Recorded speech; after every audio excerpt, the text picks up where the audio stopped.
Setiap keluar rumah jangan pernah lupakan minta ridanya orang tua. Apapun yang bapak mau lakukan, minta ridha orang tua. Mak, saya ada rencana beli ruko. Menurut ibu bagaimana? Minta pendapatnya. Meskipun pada akhirnya pasti ibu bilang, ngapain lagi kau minta pendapat sama saya? Nak, saya ini orang tidak ada sekolah. Kamu pasti lebih tahu lah. Tapi paling tidak ibu akan berkata, alhamdulillah anak saya masih menghargai saya. Tapi begitu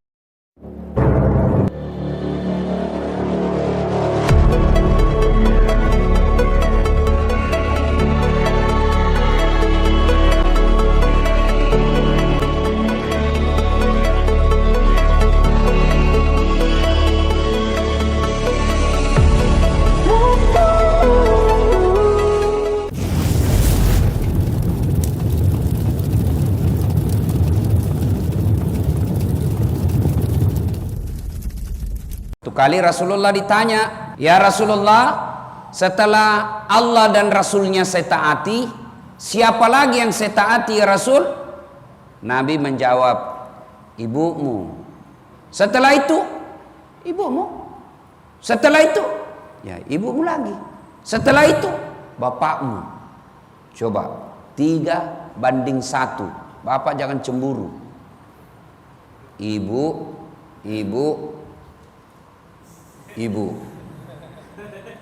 Kenapa ketawa? Ibu, bapak, ya. Nah, 3-1. Kenapa?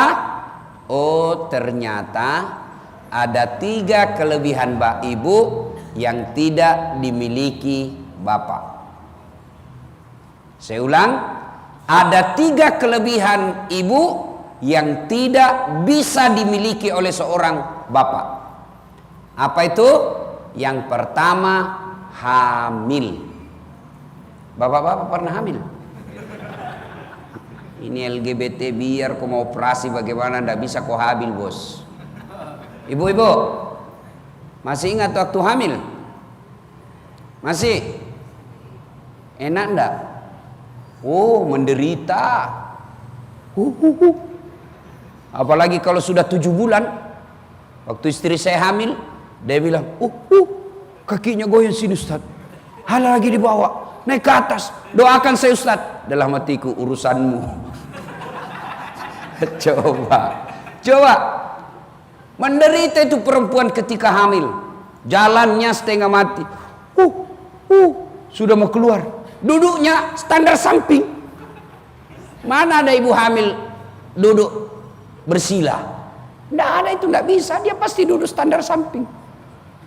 Kalau tidur, masih ingat waktu hamil ibu tidur, balik kanan sesak napas, balik kiri poso. Gayanya apa? Coba, bapak-bapak mau rasakan hamil? Mau coba? Mau? Gampang. Ambil kelapa, masukin dalam baju pak. Kemana-mana bawa. Ke toilet bawa. Ngojek bawa, warung kopi bawa, kemana-mana. Saya pernah coba 20 menit sengsara. Coba, ini ibu bukan 1 hari, 9 bulan. Masya Allah.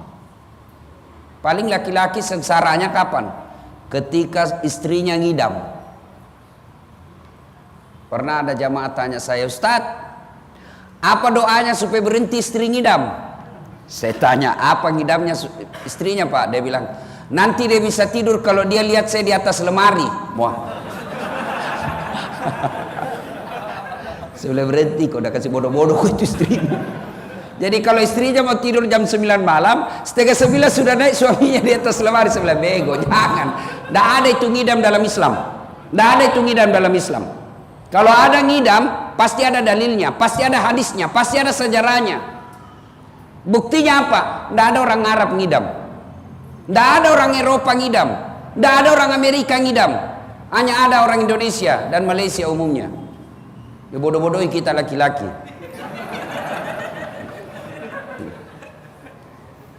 Saya waktu ngidam istri saya, dia bilang, Ustadz ngidam. Tidak ada ngidam. Berhenti.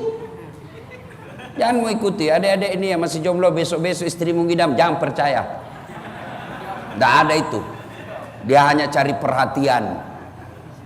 Bayangkan tengah malam minta es krim, masih baik Pak. Ada tetangga juga, waktu dia ngidam, waktu belum ngidam, suka dia hina temannya, suaminya yang jenggotan. Setiap dia lihat kambing, setiap dia bilang kambing. Pas ngidam, tidak bisa tidur kalau tidak pegang jenggotnya itu temannya. Tuh, satu yang tidak dimiliki laki-laki, hamil. Yang kedua, yang dimiliki perempuan tapi tidak dimiliki laki-laki dan tidak akan mampu, apa itu? Melahirkan. Ibu-ibu masih ingat waktu melahirkan? Masih? Ada ndak ibu-ibu melahirkan senyum? Mentang-mentang dia orang kaya pejabat, keluar kona. Nah, tidak Pak. Tengok. Tobat Pak, terakhir nih, ndak mau lagi saya. Terakhir ini saya ngambil. Terakhir. 9 bulan kemudian, hamil lagi. Padahal sudah tobat. Coba. Paling bapak-bapak kalau melahirkan istrinya, stres, tapi masih sempat merokok. Stres, tapi masih sempat merokok. Ada merokok di sini? Ada perokok di sini? Sekarang tidak. Nanti di luar merokok. Saya doakan bapak yang merokok, berhentilah merokok Pak. Jangan marah Pak ya, jangan marah. Saya suruh kondan saya. Dan itu orang merokok kayak beleng-beleng. Orang di kampung itu beleng-beleng, di kampung saya itu beleng-beleng dungu. Apa itu dungu? Makan es ditiup.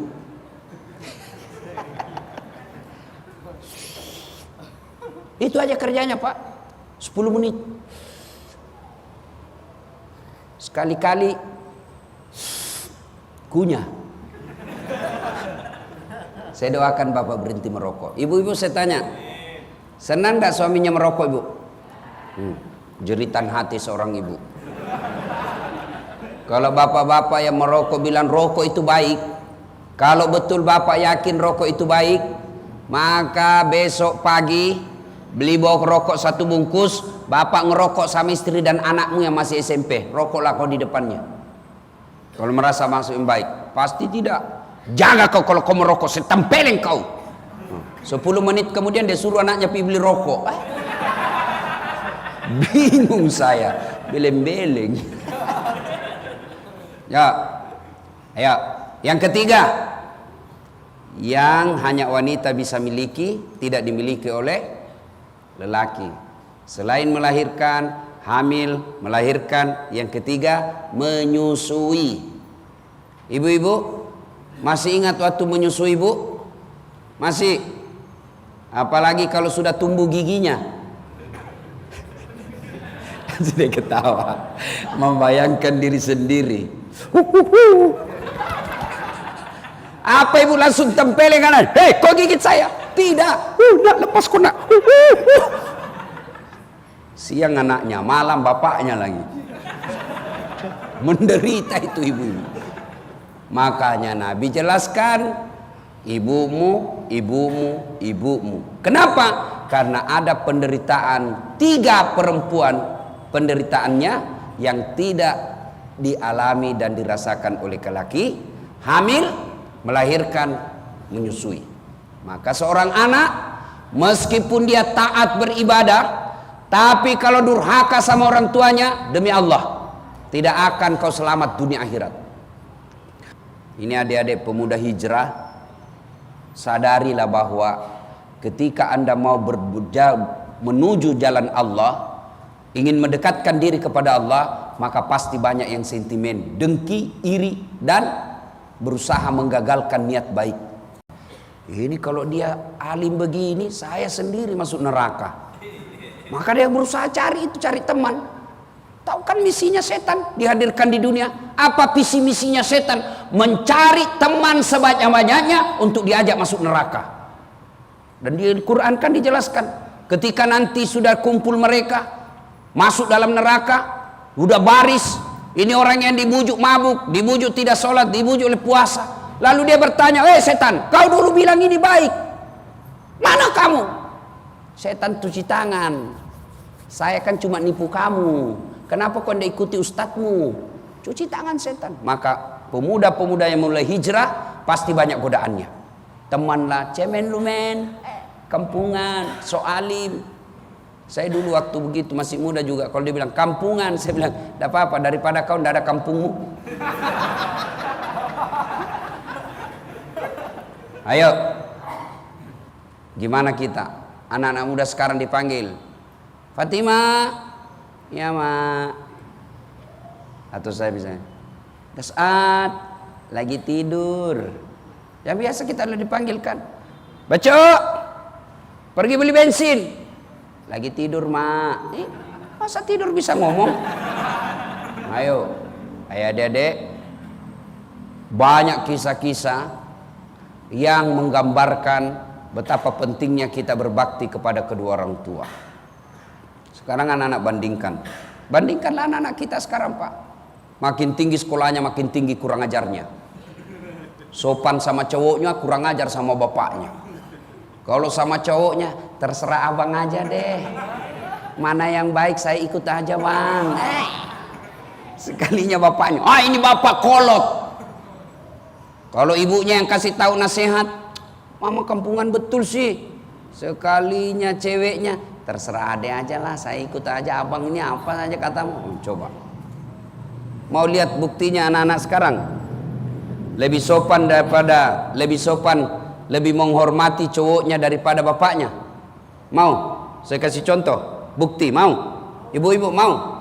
Coba pulang nanti rumah bu, periksa wallpapernya anaknya, HP-nya. Lihat sininya HP-nya. Siapa nama fotonya di situ? Fotonya bapaknya, pret. Siapa? Cowoknya. Saya ngajar ujian di Unhas. Saya dosen sospol ilmu komunikasi. Saya lagi jalan. Anak-anak tidak boleh pegang handphone. Handphone simpan sudut kanan meja. Udah, saya keliling. Tiba-tiba saya lihat ada wallpaper cowok. Cakep, putih, bersih. Kakak betul cowokmu dek. Langsung dia bilang, bukan cowokku itu Ustaz. Siapa ini? Lee Min Ho. Siapa ini Lee Min Ho? Artis Korea. Dia kenal kok? Tidak. Pernah kau di miss call? Tidak. Pernah kau dikirim pulsa? Tidak. Ganti itu. Pasang fotonya bapakmu. Masa itu artis kau tidak dikenal? Bapakmu yang kasih sekolah kau, antar jemput kau pergi kuliah. Pasang fotonya bapakmu situ. Hapus itu. Tunggu dulu Ustaz. Dia cari lah itu fotonya bapaknya. Sudah terhapus Ustaz. Ini modelnya anak-anak kita sekarang. Kalau begini modelmu bos, jangan harap. Jangan harap, tidak bakal kau dapat dunia akhirat, kau akan sengsara. Yuk, ada lagi. Coba lihat model anak-anak kita sekarang. Jabat tangan. Ibu-ibu, kalau mau pergi sekolah anaknya cium tangan enggak? Ya ibu, cium tangan. Tahu cium tangan? Pegang tangan, cium. Kalau saya jabat tangan saya pegang dua tangan, lalu saya pegang, saya cium dulu ininya, baru telapaknya 2 kali. Dikasih gitu anaknya bu.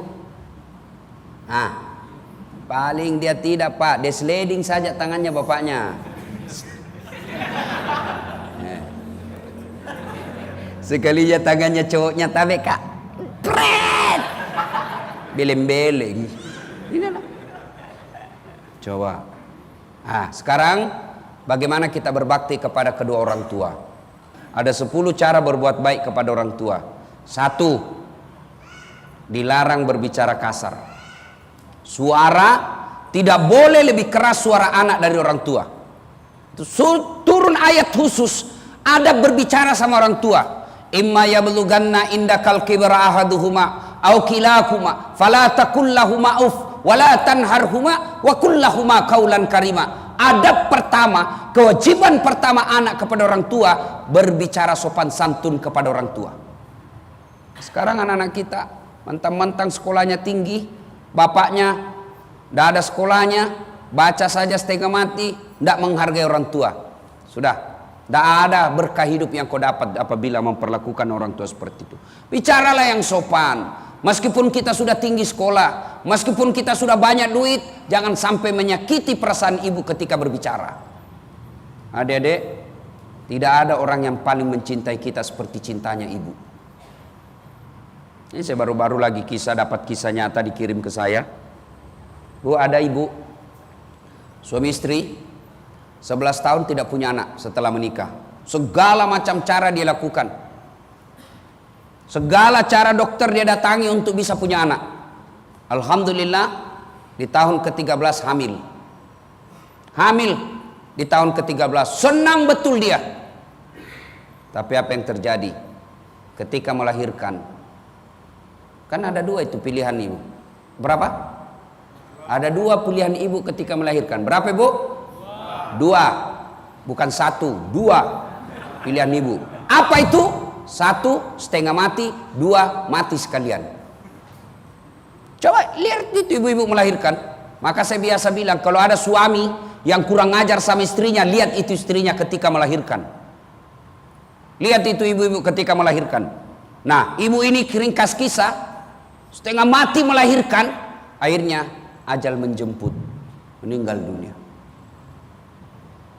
Adik-adik, wajar ketika Allah mengharamkan anak yang durhaka sama orang tuanya tidak akan mendapat kebahagiaan dunia akhirat. Nah, coba lihat ibu-ibu kasihan, begitu cintanya sama anaknya. Anaknya yang cacat, jutu yang cacat yang paling disayang. Tidak ada orang lahir anaknya tiba-tiba tidak ada telinganya satu, dia tempeleng. Kurang ngajar, 9 bulan kau siksa kau, saya tidak ada telingamu. Enggak, justru yang cacat itu paling disayang anaknya. Jangan heran, banyak sekarang sarjana pengangguran. Tinggi sekolahnya, setengah mati cari kerja. Kenapa? Salah satu sebabnya waktu kuliah bodoh-bodohi orang tuanya. Kan coba lihat, cari di rumah-rumah Indonesia. Biasanya satu rumah pasti ada sarjana pengangguran di situ. Salah satu sebabnya karena waktu kuliah bodoh-bodohi orang tuanya. Alasan pembayaran SPP, alasan uang kuliah, alasan beli buku, ternyata dibelikan pulsa ceweknya. Anak-anak sekarang coba kita lihat. Auzubillah min zalik, ya. Adalah anak-anak ini wallahu alam benar atau tidak. Dia bodoh-bodohi bapaknya, Pak. Bapaknya tidak tahu membaca, tinggal di kampung. Sebelum dia pergi sekolah ini anaknya di kota, pesanlah bapaknya. Nah, kalau ada duit kau perlukan, kau tidak usah kirim surat. Repot lagi saya pergi cari orang untuk baca. Jadi gimana caranya, Pak? Kau fotokopi saja itu, berapa kau butuhkan. Sampai di kota, dia fotokopi lawang 50.000 10 lembar. Wah, sudah. 1 minggu kemudian uang 100.000 lagi dia fotokopi 10 lembar. Beberapa hari kemudian dia fotokopi lagi 20 lembar. Wah, bapaknya berpikir kurang ajar ini anak. Mentang-mentang saya bodoh, dia bodoh-bodohi saya. Akhirnya apa? Dia pergi tukang fotokopi. Dia suruh fotokopi tinjunya. Toke-toke, tolong fotokopi. Sudah difotokopi, dia bilang, tolong tulis di bawahnya, aslinya menyusul. Adik-adik sekalian. Nah, pertama, bicara yang sopan. Jangan pernah berbicara kasar kepada orang tua. Ya, Ustadz, orang tuaku tidak pernah ngurus saya. Orang tua saya tidak pernah nyekolahkan saya. Nenek saya yang sekolahkan saya. Orang tua saya tidak sholat. Orang tua saya pemabuk. Orang tua saya selingkuh. Apa saya tetap wajib berbuat baik kepadanya? Jawabannya, coba lihat itu Ibrahim alaihissalam. Ada yang tahu siapa namanya bapaknya Ibrahim? Siapa nama bapaknya Ibrahim alaihissalam? Siapa? Siapa? Tidak ada yang tahu. Tidak ada yang tahu. Saya kasih hadiah yang tahu. Masya Allah. Siapa namanya, Pak? Azar. Ini anak muda ini cakep-cakep, tidak tahu namanya bapaknya Nabi Ibrahim alaihissalam. Azar ini penyembah berhala. Dia bikin patung berhala. Ketika Ibrahim mau lawan bapaknya, ditegur sama Allah. Ibrahim, kau sadar itu, bapakmu itu. Tapi dia nyembah berhala. Dia produsen nyembah berhala. Allah berfirman, bagaimanapun dia bapakmu. Jangan kau ribut sama bapakmu. Keluar kau dari kampungmu. Jangan kau ribut sama orang tuamu. Coba.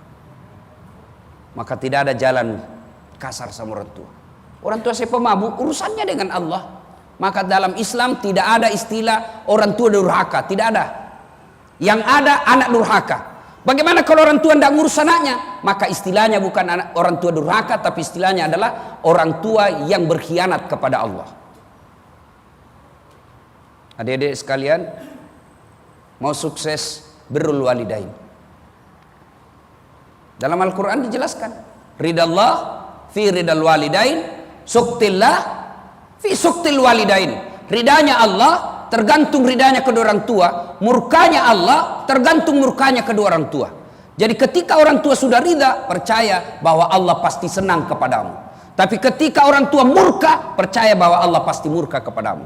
Suatu kali Umar bin Khattab bertanya kepada Nabi, "Ya Rasulullah, saya tahu saya tidak mungkin melihat wajahnya Allah di dunia ini. Saya tahu tidak mungkin saya melihat wajahnya Allah di muka bumi. Tapi saya mau tahu bagaimana supaya Allah tersenyum kepada aku. Meskipun saya tidak melihatnya, tapi saya tahu bagaimana supaya Allah tersenyum kepada aku." Maka Nabi menjawabnya, "Buatlah ibu bapakmu tersenyum, maka Allah pasti tersenyum kepadamu." Meskipun bapak sudah tinggi sekolah, jangan pernah suara bapak lebih keras dari suara ibu. Yang kedua, setiap keluar rumah jangan pernah lupakan minta ridanya orang tua. Apapun yang bapak mau lakukan, minta ridha orang tua. "Mak, saya ada rencana beli ruko. Menurut ibu bagaimana?" Minta pendapatnya. Meskipun pada akhirnya pasti ibu bilang, "Ngapain lagi kau minta pendapat sama saya, nak? Saya ini orang tidak ada sekolah. Kamu pasti lebih tahu lah." Tapi paling tidak ibu akan berkata, "Alhamdulillah, anak saya masih menghargai saya." Tapi begitu ibu bapak ngambil keputusan tidak minta pendapat orang tua, biasa orang tua langsung berkata, "Sudah tinggi sekolahnya, jadi dia tidak hargai lagi saya." Padahal kita tidak berkata begitu, padahal tidak ada niat kita begitu.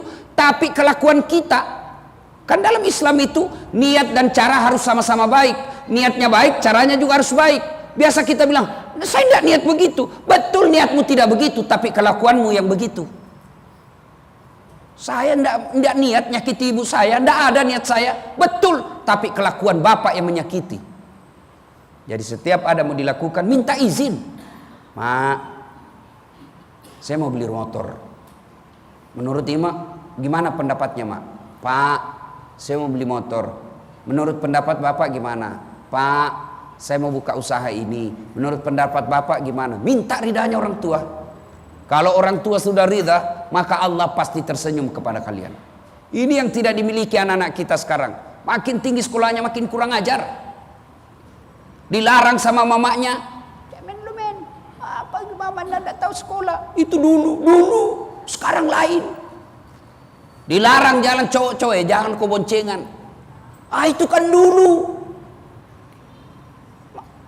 Waktu bisa berganti, tapi etika, adab, akhlak tidak boleh bergeser. Saya bisa tahu orang, Pak, dari boncengnya. Kalau cowok cewek boncengan, saya bisa tahu ini pacarnya atau bukan dari gaya duduknya. Kalau dia dibonceng begini, grab.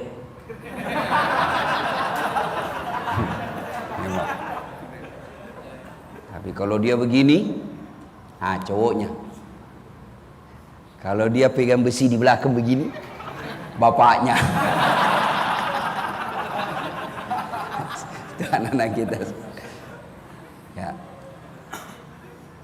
Jangan pernah melakukan apapun tanpa izin ridha orang tua. Minta, meskipun pada akhirnya orang tua kita berkata, "Kau ajalah nak, kau pasti sudah tahu." Apa yang kita cari? Ridhanya orang tua.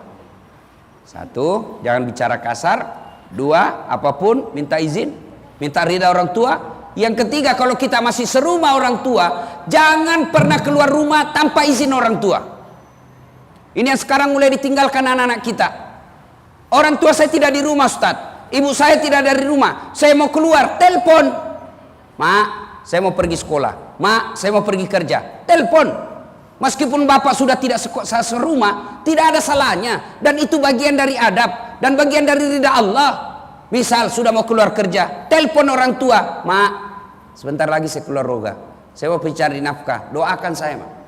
Saya alhamdulillah, budaya dalam kehidupan saya, minimal 2 kali saya telepon orang tua saya dalam sehari. 2 kali. Saya tidak suka 1 kali, 2 kali saya, Pak. Ya.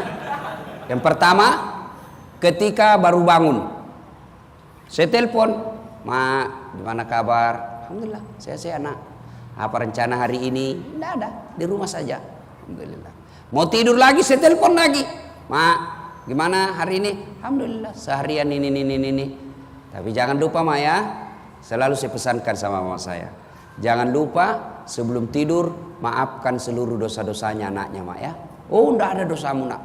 Semua kau belum minta maaf, sudah aku maafkan." Itu enaknya minta maaf sama orang tua. Itu enaknya minta maaf sama orang tua. "Mak, oh enggak ada dosamu nak. Kau belum minta maaf, saya sudah maafkan." Beda sama istri kita Pak. Kita takut sama istri, tapi tidak takut sama orang tuanya. Kalau sama istrinya takut betul.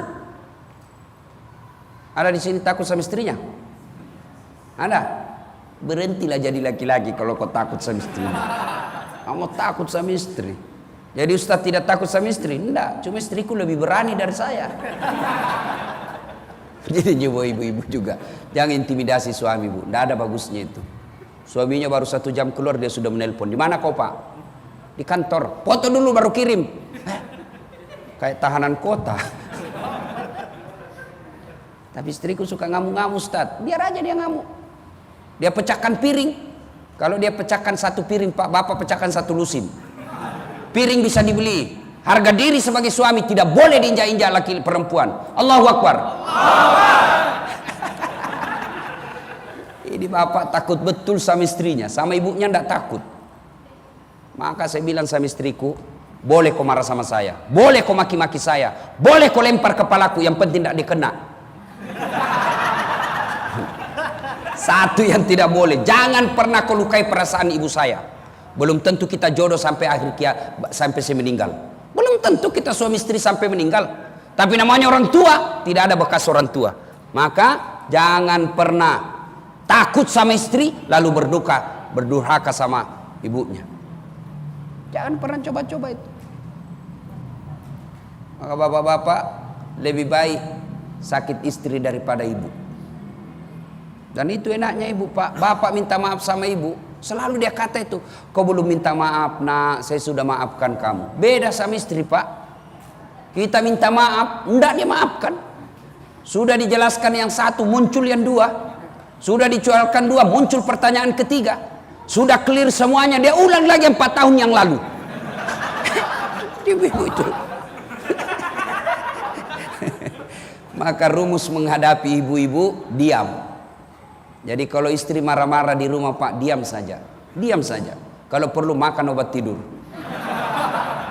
Karena pun kalau dijelaskan tidak masuk di akalnya mereka Pak. Apalagi kalau dia bilang pokoknya, sudah diam saja Pak. Tidak masuk di akalnya itu. Subhanallah, ibu kita beda Pak. Beda istri. Kita kerja 5, 1 yang salah. Kalau istri, yang 1 dia persoalkan Pak. Yang 4 dia lupa. Beda sama ibu. Dia suruh kita 5, 1 yang benar, 4 yang salah, yang 1-nya dinilai. Tidak apa-apa nak, tidak apa-apa itu. Yang penting ada yang benar. Coba. Tapi kita takut sama istri daripada sama orang tua. Bagaimana hidup kita mau berkah? Tidak ada berkah bagi mereka yang durhaka sama orang tuanya. Percaya itu. Adik-adik sekalian, Bapak Ibu, ini fakta lagi yang saya pernah rasakan. Saya kan paling banyak orang curhat sama saya Pak. Paling banyak orang curhat. Ada pengusaha tanah bumbu Batu Licin, Kalimantan Selatan, sukses, tiba-tiba bangkrut. Dia datang minta nangis-nangis, "Ustaz doakan saya bangkrut." Saya bilang sebelum saya doakan, saya mau tanya, Bapak tolong jujur, bagaimana kelakuan Bapak kepada orang tua selama ini? "Wah itu dia Ustaz, selama saya merantau Ustaz, tidak pernah saya balik lihat orang tua saya." Itu sebabnya. Kau pulang ke orang tuamu minta maaf. Ada lebih sadis Pak, lebih mengerikan lagi. Saya mau pergi ceramah, tiba-tiba ada telepon bunyi. Menangislah ini ibu-ibu di balik telepon. "Ustaz, tolong bantu saya Ustaz." "Kenapa ibu?" "Tolong tarik nafas ibu." Tenang. Dia nangis. "Tenang, tarik nafas ibu." "Kenapa ibu?" "Suamiku meninggal Ustaz. Saya tidak tahu bagaimana ngurusnya." Saya bilang, "Mana anak-anaknya semua?" "Sibuk semua Ustaz. Sibuk semua anak-anak saya." Sudahlah, saya panggil saya datang ke sana, saya telepon panitia acara, minta maaf, saya diganti sama teman saya, ada keadaan darurat. Saya datanglah ke rumahnya itu ibu. Begitu saya lihat suaminya terbujur kaku, tidak ada dia tahu. Saya minta nomor teleponnya. Bu, mana nomor teleponnya anaknya? Saya telepon anaknya di Kalimantan, pengusaha. Tabe Daeng, meninggal bapaknya. Apa jawabannya anaknya? Oh, sudah lama memang sakit itu. Jadi gimana Deng? Ditunggu atau bagaimana? Tidak usah Ustaz, biar saya pulang tidak merubah keadaan. Jadi bagaimana? Ustaz, SMS saja nomor rekeningnya. Semua biaya pemakaman dan penguburan bapak saya transfer. Ustaz saja yang ngatur. Ini bahayanya kalau anak kita begini Pak modelnya. Nauzubillah min dzalik. Banyak betul saya lihat orang yang sengsara hidupnya karena durhaka sama orang tuanya. Maka adik-adik sekalian, bapak-bapak muliakan ibu. Tidak ada kebahagiaan bagi mereka yang durhaka sama orang tuanya. Tidak ada. Demi Allah, sengsara mereka orang yang mendurhakai orang tuanya. Satu, kembali lagi tadi. Satu, jangan bicara yang keras. Dua, izin setiap ada, minta ridalnya. Yang ketiga, keluar rumah jangan pernah lupa minta izinnya. Yang keempat, menurut Nabi, jika kalian berjalan bersama mereka, hendaklah kalian di belakangnya. Tapi anak-anak sekarang kalau jalan, tidak ada di belakang. Dia jalan di depan. Kenapa di depan? Malu lihat orang tuanya yang sudah tua. Maka anak yang bersifat seperti itu tidak akan mendapat keberkahan hidup. Dan berikutnya lagi, kewajiban anak kepada orang tua menafkahi kalau mampu. Tapi kalau adik-adik masih subsidi juga dari orang tua, ya sudahlah. Bagaimana caranya? Kalau belum bisa membelikan AC orang tuanya, belum bisa membelikan kulkas orang tuanya, belum bisa membelikan mobil orang tuanya, maka bagaimana caranya membahagiakan orang tua? Jangan menyakiti perasaannya. Adik-adik mau menikah, jangan pernah tidak ridha sama orang tua. Banyak sekarang anak-anak jatuh cinta sama pacarnya, sama ceweknya, tidak minta ridha lagi sama orang tuanya. Ini kemarin saya ada polisi yang curhat sama saya. Ustaz, saya mau menikah, orang tua saya tidak setuju. Saya bilang jangan kau menikah. Selama orang tuamu tidak setuju, jangan kau menikah. Belum tentu itu jodohmu, belum tentu itu istrimu baik. Sekarang memang baik, kalau dia lagi senang sama kamu, besok-besok belum tentu. Tidak ada orang rumah tangga yang bahagia ketika dia nikah tidak ridha orang tuanya. Beda, lain. Misalnya orang tuanya Kristen, ya, ini yang Kristen mau masuk Islam, tapi orang tuanya melarang. Boleh kalau kasus begitu, boleh. Tapi tidak berarti boleh memaki orang tua. Tidak, tetap wajib berbicara yang baik, memberikan nafkah, meskipun kita beda agama. Bagaimana kalau mendoakan orang tua yang kafir? Hanya satu doa yang boleh. Doanya hanya satu. Ya Allah, berikan dia hidayah. Nah, Bapak saudara-saudara sekalian, percayalah keberkahan hidup kita tergantung daripada ridha orang tua, terutama ibu. Nah, yang kendala sekarang, kenapa anak-anak kita begini? Kenapa anak-anak kita sekarang tinggi sekolahnya tapi kurang ajar? Apakah sepenuhnya salah orang anak? 90% salahnya orang tua. Satu, melalaikan kewajiban orang tua. Kewajibannya apa? Lahir anak kasih nama yang baik. Nama yang baik apa? Nama yang baik adalah nama-nama yang ada doa di dalamnya. Tapi biasa kan orang bilang begini, apa arti sebuah nama? Oh, bodoh itu kalau ada orang bilang begitu. Bayangkan kalau tidak ada semua namanya di sini, bos. Halo? Ada Anu siapa? Anu siapa? Bagaimana menderitanya para caleg kalau tidak ada namanya? Ayo pilih Anu. Nama itu penting. Coba Bapak sebut nama. Dari nama saya sudah bisa dua saya tahu. Begitu Bapak menyebut sesuatu namanya, dua saya bisa tahu. Satu sukunya, dua agamanya. Coba Pak. Abdurrahman 99% Muslim. Coba Bertus Titanus 99% bukan Muslim. Iya toh, coba lihat. Siti Amalia Muslim. Berta non Muslim. Coba dari nama orang bisa tahu agamanya. Yang kedua, dari nama saya bisa tahu sukunya. Coba kalau ada orang namanya Pak Daing Ambo Dalle, tidak mungkin orang Jawa. Masa Ambo orang Jawa? Kalau Margono, Jokowi, Jawa. Tidak mungkin dia orang Bugis. Jadi jangan anggap remeh nama, adik-adik. Apa pentingnya itu nama buat kita orang Islam? Ternyata nama sampai di akhirat. Maka kasih nama yang baik anaknya. Ketika misal doa dalam Islam, kasih nama kita anaknya Mutmainnah. Temannya panggil Mutmainnah, artinya wahai kau jiwa yang tenang. Coba. Mutmainnah, wahai jiwa yang tenang. Doa di dalamnya satu yang paling tidak menjadi masalah mestinya, tapi itu yang membuat orang tua pusing. Satu kan kasih nama, dua mendidik, tiga kasih makan. Tapi manusia akhir zaman modern sekarang, mereka lebih pusing memberi makannya daripada mendidiknya. Padahal yang susah sebenarnya buat orang tua bukan memberi makan, tapi apa? Mendidik. Saya kasih contoh, tolong jawab saya dengan jujur. Ada enggak di kota Medan anak mati kelaparan? Ada? Ada? Tidak mungkin. Itu berarti perut tidak ada masalah. Tapi kalau saya tanya, ada enggak mati gara-gara ngelem? Lem pox, nah, campur lem tikus. Yang kau campur lem Korea enggak mau tabuka mulut itu. Coba. Ayo. Ada enggak yang mati gara-gara narkoba? Ada enggak yang mati gara-gara tabrakan? Banyak. Ini berarti yang sulit sebenarnya bukan cari makan, tapi apa? Mendidik. Makan tidak usah bingung, Pak. Tahu cicak? Tahu cicak? Tahu apa dia makan itu cicak? Hah? Nyamuk. Tidak masuk di akal. Satu terbang, satu di dinding. Di mana dia ketemu? Tidak ada terminalnya. Coba. Tidak mungkin. Tapi lagu dulu mengajarkan kita waktu kecil. Cicak-cicak di dinding, diam-diam merayap. Datang seekor nyamuk. Nyamuk yang datang. Hap. Tidak dibilang lagu cicak lompat ke nyamuk. Wah, tidak usah bingung. Tapi sayang seribu sayang, orang tua terlalu sibuk untuk makannya anaknya, lupa mendidik anak.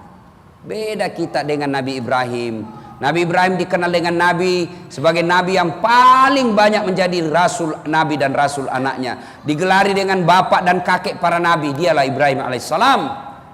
Kenapa? Ketika beliau usia senja, dia kumpul anak-anaknya. Lalu Ibrahim alaihissalam bertanya, anakku, ya bunayya, wahai anakku, ma ta'buduna min ba'di, nanti kalau bapak meninggal, nah apa yang kamu sembah? Ibrahim tanya, apa kesembah ketika bapakmu sudah meninggal? Itu Ibrahim. Tapi kalau kita, nah bapak sudah tua, apa kau makan nanti nak? Mata kuluna min ba'di, apa yang kau makan nanti kalau bapak mati? Tidak usah cemas soal makan. Adik-adik tidak usah cemas soal makan. Yang kalian cemaskan agama. Ibu-ibu tidak usah cemas anaknya makannya. Cemaskan ketika dia tidak sholat. Tapi orang tua sekarang malu kalau anaknya pengangguran, tapi tidak malu kalau anaknya tidak tahu ngaji. Bangga kalau anaknya pintar bahasa Inggris, tapi tidak malu kalau anaknya tidak tahu ngaji. Apa itu bahasa Inggris? Selalu bilang, hebat anaknya itu Ustaz. Kenapa hebat? Masih SD sudah pintar bahasa Inggris. Wow, banyak yang begitu, Bu. Tidak percaya, ibu ke Inggris. Waduh, anak-anak di Inggris, Pak, mulai dari belajar bicara sampai pikun bahasa Inggris semua di sana, Pak. Bangga betul kalau pintar bahasa Inggris. Pintar bahasa Inggris, apa itu? Kalau dia anaknya TKTPA belajar ngaji di masjid 30.000, nyicil, nunda 3 bulan, ditagih dia bilang ustadznya mata duitan. Padahal diajar sholat, diajar puasa, diajar surah-surah pendek, hafalan-hafalan doa, 30.000 1 bulan marah-marah. 3 bulan menunggak ditagih marah. Giliran bahasa Inggris kursus 500.000 belum masuk sudah lunas. Coba, memangnya kalau ibu meninggal nanti anaknya berdoa pakai bahasa Inggris? Hah? Oh my God.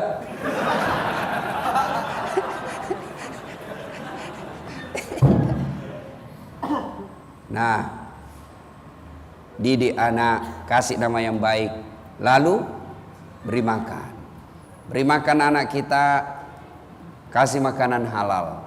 Jangan yang haram-haram. Coba lihat orang tua yang selalu memberi makan anaknya makanan haram, maka pasti sengsara hidupnya. Nah, ada yang tanya, Ustadz, bagaimana kalau orang tua saya sudah meninggal? Dulu saya nakal, Ustadz. Sering saya keluarkan air mata ibu saya. Saya dikasih uang sekolah, saya pakai jajan. Berapa kali saya kasih masuk orang tua saya itu berurusan polisi. Tapi saya sudah hijrah sekarang, Ustadz. Saya sudah tobat.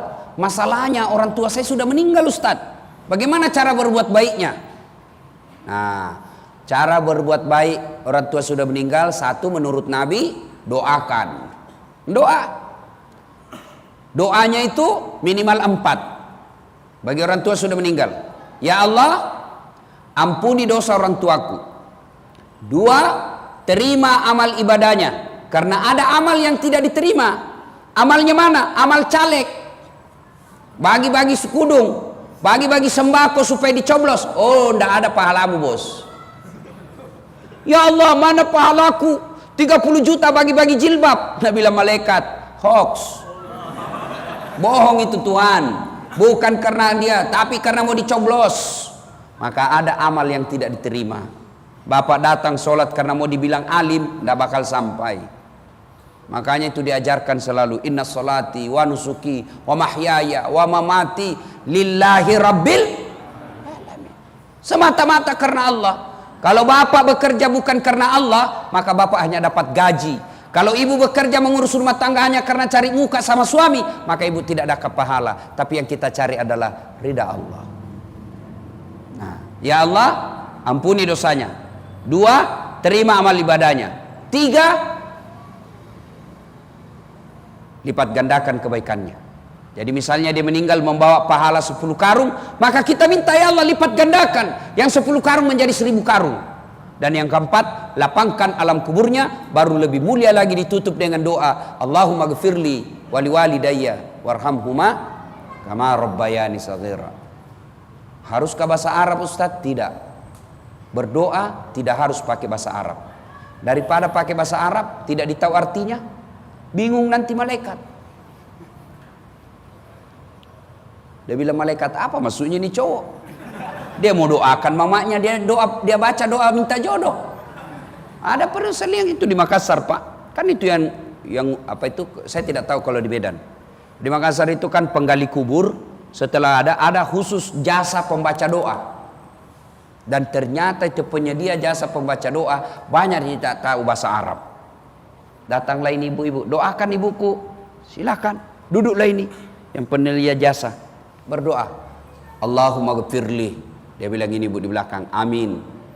Wali walidayya, amin. Warhamhuma kama rabbayani shaghira, amin. Dalam hatiku, waduh, kasihan ini ibu. Dia kira di ibunya didoakan, ternyata ibunya ini ustaz dia doakan. Allahumma gfirli, ya Allah ampuni dosaku. Dia bilang ini ibu di belakang, amin. Siapa? Dosanya yang baca doa. Kedua orang tuaku, dia bilang lagi, amin. Doanya baca doa. Maka mestinya Allahumma gfirli berubah menjadi Allahumma gfir lana. Ya Allah ampuni dosaku menjadi ampuni dosa kami. Jadi tidak harus bahasa Arab. Silakan. Bahkan boleh bapak berdoa begini, ya Allah, Engkau sudah tahu apa dalam hatiku. Jangan ketawa, saya serius ini. Daripada bapak menghafal, lain di hati, lain di bibir. Nah itu, ya Allah ampuni dosa orang tuaku, terima amalnya, lipat gandakan kebaikannya, lapangkan alam kuburnya, lalu tutup dengan doa, Allahumma gfirli wali walidayya warhamhuma kama rabbayani shaghira. Sudah, itu yang sudah meninggal. Yang kedua, cara berbuat baik kepada orang tua sudah meninggal adalah mengunjungi karib kerabatnya. Misal di kampung ada karib kerabatnya bapak kita, dari kecil sampai kerja, sampai pensiun, sampai meninggal, sahabat. Nah karib kerabatnya masih hidup, maka alangkah lebih mulianya kita datang ketemu. Itu bagian dari cara berbuat baik kepada orang tua. Dan yang ketiga, meskipun ini ikhtilaf para ulama, perbedaan pendapat ulama adalah bersedekah atas nama orang tua. Nah ini terjadi perbedaan. Ada yang bilang tidak sampai. Kalau saya pada prinsip sampai. Anggaplah dia tidak sampai, tidak ada ruginya. Kenapa? Saya paling tidak dapat pahala niat membahagiakan orang tua. Pahala saya niat saya membahagiakan orang tua. Ternyata di akhirat sampai, alhamdulillah. Tapi mereka yang berkeyakinan tidak sampai lalu dia tidak pernah bersedekah, ternyata di akhirat ponisnya sampai, maka rugilah mereka yang tidak pernah bersedekah atas nama orang tuanya. Sedekah. Saya mau orang tuaku Ustaz punya spring bed. Kirimilah spring bed di panti asuhan, bukan panti pijat. Ada juga orang rajin sekali menyumbang di panti pijat. Saya tanya, kenapa panti pijat? Nah, harusnya panti asuhan. Dia bilang, sama-sama panti Ustaz. Betul sama panti, tapi beda cita rasanya bos. Ya. Sedekah. Saya mau orang tuaku terang kuburnya Ustaz. Kirimi pembeli lampu di masjid. 2 juta 10 watt. 1 juta 5 watt. 500 ribu 1 watt. 100 ribu lilin. 50 ribu korek. 1000 obat nyamuk. Silakan. Ya, ibu bapak saudara-saudara sekalian, sedekah atas nama orang tua. Nah, ini ada 3 cara berbuat baiknya. Satu, mendoakan. 2, mengunjungi karib kerabatnya. 3, bersedekah atas nama orang tua. Dalilnya ini disamakan oleh menghajikan orang tua. Jadi kalau orang tua kita sudah meninggal, kita punya niat menghajikan, boleh dihajikan orang tua. Meskipun pendapat ulama sebagian mengatakan dia dulu yang harus haji, baru menghajikan orang tuanya.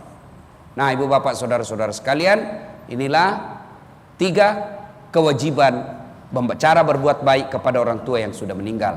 Mendoakan, mengunjungi karib kerabatnya, dan bersedekah atas nama orang tua. Dan pada akhirnya anak kita ini sesungguhnya amanah dari Allah. Maka saya titipkan sebuah doa. Ibu-ibu, saya titip sebuah doa. Bapak-bapak yang punya anak, doanya ini langsung Allah ajarkan kepada Ibrahim salam, yang diabadikan dalam Quran. Bunyinya doanya, Allahumma Rabbi habli minas solihin.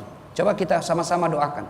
Allahumma Rabbi habli minas solihin. Ya Allah, berikan hamba anak yang soleh.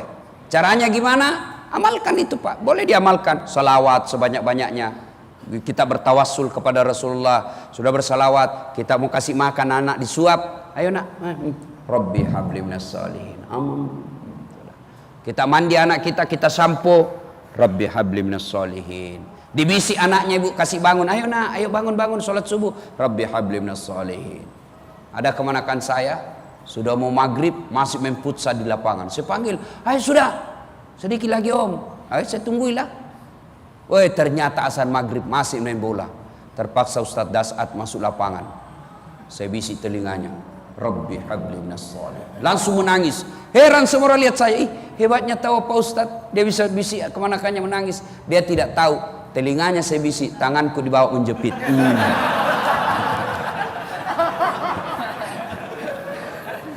Ya Bapak, saudara-saudara sekalian, inilah tausiah kita. Mudah-mudahan ada manfaat. Sebelum saya akhiri, saya memperkenalkan diri karena ini kali pertama saya ceramah di daerah Medan. Meskipun sebelumnya pernah Pak, tapi komunitas Bugis, KKSS, Kerukunan Keluarga Sulawesi Selatan. Tapi di depan masyarakat orang Medan baru pertama kali. Saya Dasat Latif, suku asli Bugis. Di Makassar itu ada Sulawesi Selatan ada 4 suku, Bugis, Makassar, Mandar, Toraja. Saya Bugis. Bugis beda Pak bahasanya dengan Makassar, beda juga dengan Toraja, beda juga orang Mandar. Ya, saya Bugis. Nah, saya pekerjaan sehari-harinya dosen ilmu komunikasi Universitas Hasanuddin, Fakultas Ilmu Sosial Politik. Ya, cuma itu saja. Kalau di Makassar saya salah satu staf ketua Majelis Ulama Muda Indonesia MIUMI. Kemudian saya di Makassar juga ketua Ikatan Dai Muda Profesional Sulawesi Selatan. Apa bedanya dai biasa? Ini profesional betul Pak. Ya, apa profesionalnya? Macam-macam. Mulai dari kita atur penampilannya, materinya yang kita mau bahas, ya. Terutama kode etiknya dilarang membahas masalah khilafiyah. perbedaan pendapat, dilarang menyalahkan pendapat orang lain. Karena banyak sekarang anak muda hijrah Pak, baru 3 bulan belajar agama, itu pun melalui YouTube, dia salahkan semua pendapatnya orang Pak. Hanya dia sendiri mau masuk surga. Luasnya itu surga bos, kasih masuk juga kita. Kalau kau tidak mau kami di tengah, biarlah kami di pinggir. Yang penting jangan kau suruh kita masuk neraka. Kita sama-sama Islam, masa kau tuduh kita masuk neraka bos. Katanya pemuda hijrah, ngomongnya selalu akhi, kaifa hal, alhamdulillah bi khair. Tapi sombong, oh tidak ada gunanya kau hijrah bos. Sombong itu sifat paling tidak disenangi Allah. Mana ciri-ciri ilmuwan sombong? Tidak mau menerima perbedaan pendapat, itu orang sombong itu. Tahu tidak itu sombong? Pakai barang mahal? Belum tentu. Kapan disebut sombong? Kata Nabi 2 lagi. Lambat loading ini orang di sini. 2 lagi, memang 2 ini banyak sekali. Ya. Kata Nabi, ciri orang sombong itu 2. Apa? 1, nganggap remeh orang lain. 2, menolak kebenaran. Itu sombong. Nganggap remeh orang lain, nolak kebenaran, sombong. Dan sombong, kata Allah, orang sombong tidak boleh kau hidup di kolong langitku. Orang sombong. Dan kata Allah, ada 3 temannya setan di dunia. 3 temannya setan di dunia. 1 diantaranya kata Allah dalam Qudsi, ganiyun mutakabbir, orang kaya yang sombong. Kaya harta sombong, temannya setan. Kaya ilmuwan sombong, temannya setan. Kaya jabatan pejabat sombong, temannya setan. Tapi kalau orang kaya, pejabat, ilmuwan sombong, masuk-masuk di akal Pak. Oh iya dia kaya, tinggi jabatannya, tapi temannya setan. Tapi kalau sudah miskin, beleng-beleng, pengangguran, jelek mukanya, busuk mulutnya, sombong, bukan temannya setan. Kau sudah jadi setan, cilaka.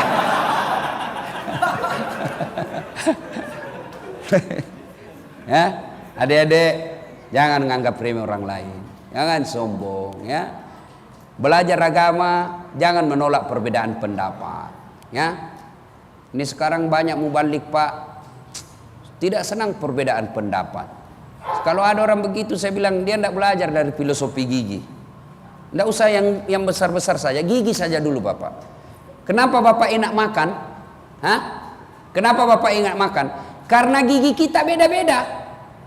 Ada gigi seri, bagian mutus-mutus. Ada gigi taring, bagian merobek. Ada gigi geraham, bagian menghancurkan. Coba kalau semua gigi seri. Kapan selesai makan buah Pak? Masuk di dalam tidak bisa motong-motong Pak. Atau gigi geraham semua Pak, gimana motongnya? Jadi kalau ada orang tidak mau menerima perbedaan pendapat, itu orang sombong. Nah, yang paling baik anak muda yang mulai hijrah, jangan kau salahkan pendapatnya orang. Jangan salahkan pendapatnya orang. Menurut saya begini, menurut kamu begitu, silakan. Tidak bagus kita saling menghina. Nah, itulah orang Islam. Ibu bapak saudara-saudara sekalian, ini saja tausiah kita, mudah-mudahan ada manfaat. Kalau masih ada yang mau dengar ceramah saya, boleh tulis nama saya di YouTube, Das'at Latif, keluarlah ceramah saya itu. Atau follow saya di Instagram, Das'at Latif 1212. Ya, saya kira demikian. Mudah-mudahan ada manfaat. Terima kasih.